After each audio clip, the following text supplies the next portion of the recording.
Augustine Clement, as a law firm, was set up in 2008 as a niche commercial practice. So we do things like commercial litigation, commercial property, entertainment law. That is what we were set up to do because we felt that in a place like Lewisham, it's not known for those kind of practices. You have to go towards central London, West End, or Canary Wharf to get those kind of service, where it's more expensive and the ambience is not as inviting to people who are just struggling to get into those kind of markets, to be going to some of the big firms. And since we have the expertise, we thought we could bring the expertise to places like Lewisham and help Lewisham businesses get the same level of expertise in those areas as they would have gotten if they'd gone to West End or gone to the city, but paying a much competitive rate.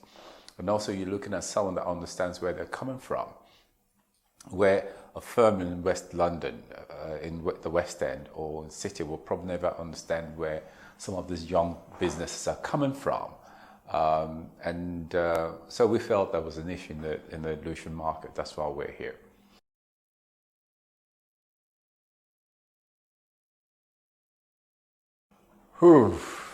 It's a big one because entertainment spanned a lot of genre that people don't even think about. You go to TikTok and people are doing skits on TikTok. That's entertainment. You have stand-up comedy. You have, because when you talk about entertainment, people look at Beyonce and think that is entertainment. It is a big part of entertainment, but there's so many other things you can do within entertainment that some people don't even think about. I have a group of young people that what they do is they rap on YouTube. Sometimes the rap is not the kind of things you want to hear because they are probably goading another group of people to do something. But to them, they just think they're playing. It is entertainment. One of the things that people do is that these young people, they do things they love to do. It could be that they like to bounce the ball as many times as possible before it drops.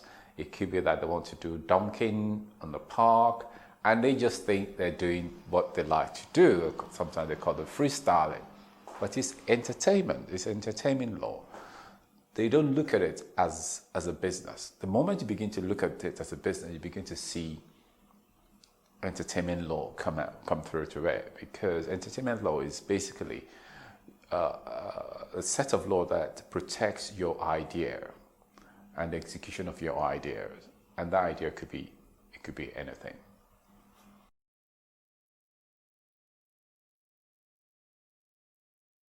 The first thing I say to them is that they need to look at what they're doing as something that will provide for them in the immediate, the medium term, and the long term. So if they begin to look at that, they begin to say to themselves, how do I protect what I've created? So it's not enough to just say, I've got content, come and look at me on YouTube, come and look at my Instagram. You need to look at that Instagram as something that's going to provide for you, probably provide for your family for a long time.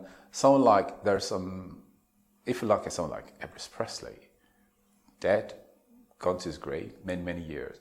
But the songs that Elvis Presley made, he's still paying for his children, his children's children. And that's how they have to be looking at it, that, okay, I'm going to do skates. You look at TikTok and you see a lot of skates. The first one that does that will do a particular kind of skates. They don't see that as my copyright. It is my intellectual property. Someone else does it, the same thing. I'll say, oh, he copied me, and they laugh about it. Someone's actually stealing your intellectual property. I have someone that did a song on YouTube, very good song. Never made into an album, but it had views and views and views, and was, of course, YouTube will pay you for the amount of views you get. But what he never realized was that someone else in Colombia did the same song in Spanish and was a hit in Colombia. So because he never protected his intellectual property rights, someone else used it in Colombia and making money out of it. He was making money, of course YouTube is paying, but compared to what the other person was making, it's peanuts. So those are things that people should be looking at. Look at it as this is my creation. My creation should fend for me. My creation should provide for me. And once you begin to look at this as your creation, then you protect it. If you look at it, what people look at in terms of intellectual property, they look at physical products differently. Of course, if you buy apple and you put it on the street and someone takes your apple, you say, pay for it. But when you make people laugh, you don't see it as a product. They have to begin to see it as a product. They have to see it as a product that can be monetized. They have to see it as a product that you need to protect so that it will continue to generate funds for you, income for you, even sometimes when you're dead. Because once you've created a stage there, there are songs that we still listen to that the artists are dead a long time ago. But there's still money being generated by those songs. And that's how they need to look at it. Whether it's skates, wherever it is, if it's a creation of your intellect, you should be able to say this thing can, look at how it can generate funds for you. And then you look at how it can protect. And that's where we come in. We'll look at how you can make your creation, you can monetize your creation and then protect your creation. That is where we come in. That you think it's just something for fun. We'll look at it for you as an income stream that needs to be protected, needs to be nurtured.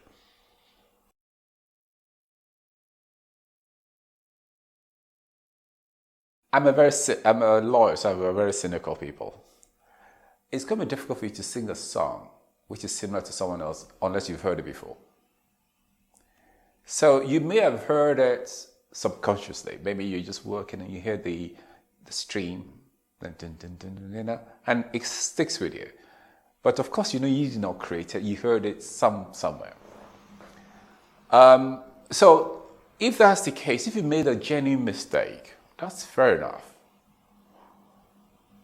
If you can prove that you created that stream, that bass line, without listening to someone else, you may be able to protect yourself against infringement if you can prove that you created it independently. But if not, you've heard it somewhere else before, someone has put it out there. You just have to compensate them for it. So what people do is, and that's what we advise a lot of artists, is a lot of them put out songs there without having a publishing arrangement. So what we advise people to do is that if you put out the song there, try and get a publishing agreement. So especially with some of the bigger organizations, so they can monitor where your songs are being played. In case of this Colombian, it was just lucky that someone said, oh, someone did your song in Spanish. It's quite possible it has been there for a long time before someone told them that it's in Spanish. So if someone had not told them, that song would have gone. But if you had a publisher, the publishers, because the job publishers, that's where they make their money. You play my client's song, I'm asking you for money. And there are also some performing rights as organizations that some artists belong to. And those publishing, this organization will monitor who's playing your songs and make sure that they pay you for it. That's what I very doubt very much if someone will come up something so original. If they're so similar, there's a possibility they might have heard of some before, somewhere before.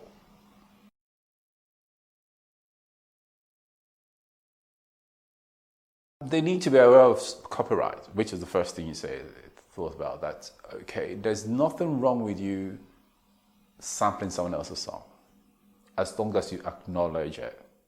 And of course, that person wants to be paid.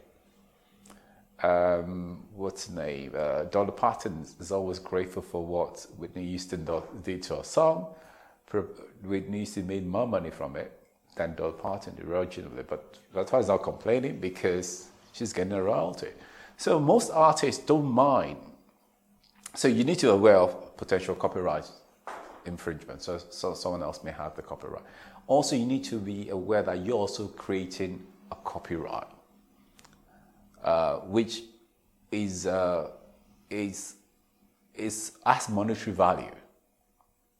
Maybe not for, you may not think it's making money for now, but it could make money in the future.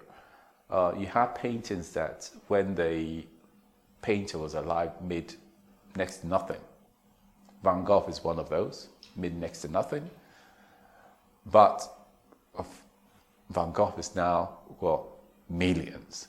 So you need to be able to look at it that it may not make money for you now. You may just think it's just something you've done. Look at it long term. That this is your creation that could make money for you. And that's how you should be looking at it. And if it's going to make money for you, you have to look at how you protect it.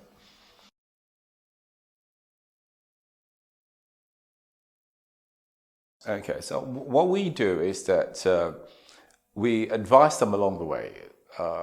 We try to work with them from the start when they're still just doing sessions and stuff like that. So what many of them do is that, and in our case, many of them come through to us through their manager, someone who's heard them before and wants to sign them up. We encourage them to come to us first before they sign with a manager, because what you don't want to end up with is that everything you do, the manager is the one making the money. So what happens, especially in this Lewisham, you have clubs where people go and you have free mics, you have freestyling. So they go there, they go to clubs and someone is doing freestyling and and the manager says, oh, this guy has got potential.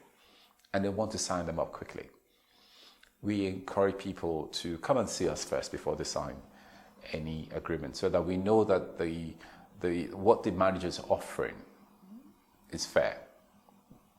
We know in some cases the managers are investing in you, but at the same time, you also need to be protected. Everybody needs to be protected. So that's the first thing. Once you have a manager that's looking after your interest, that's very, very good.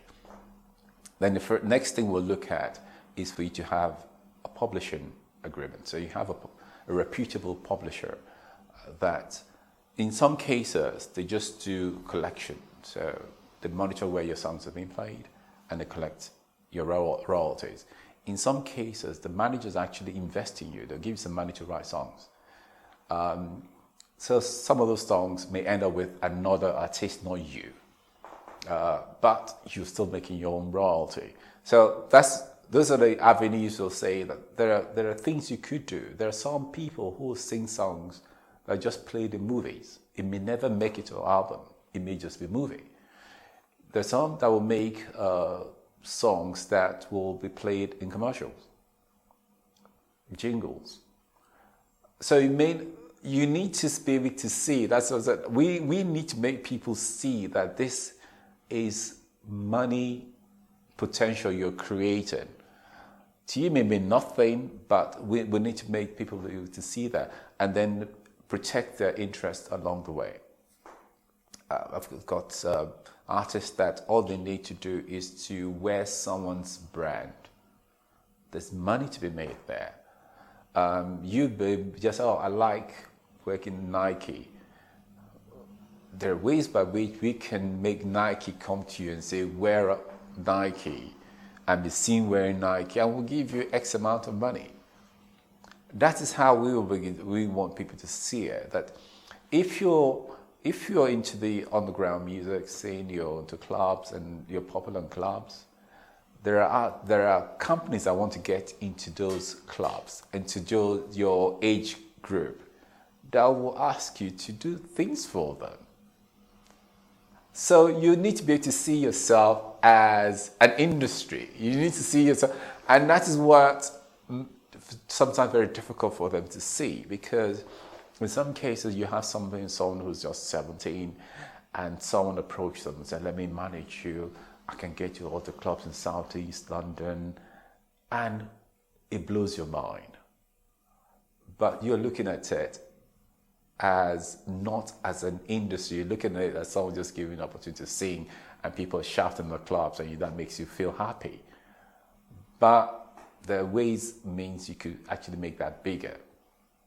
And that's what our job is sometimes. It's difficult because sometimes they really just want to sign on the line. So, oh, someone's offering me a record deal. I've never thought about a record deal. Let me sign. Say, no, actually, it's not a good deal.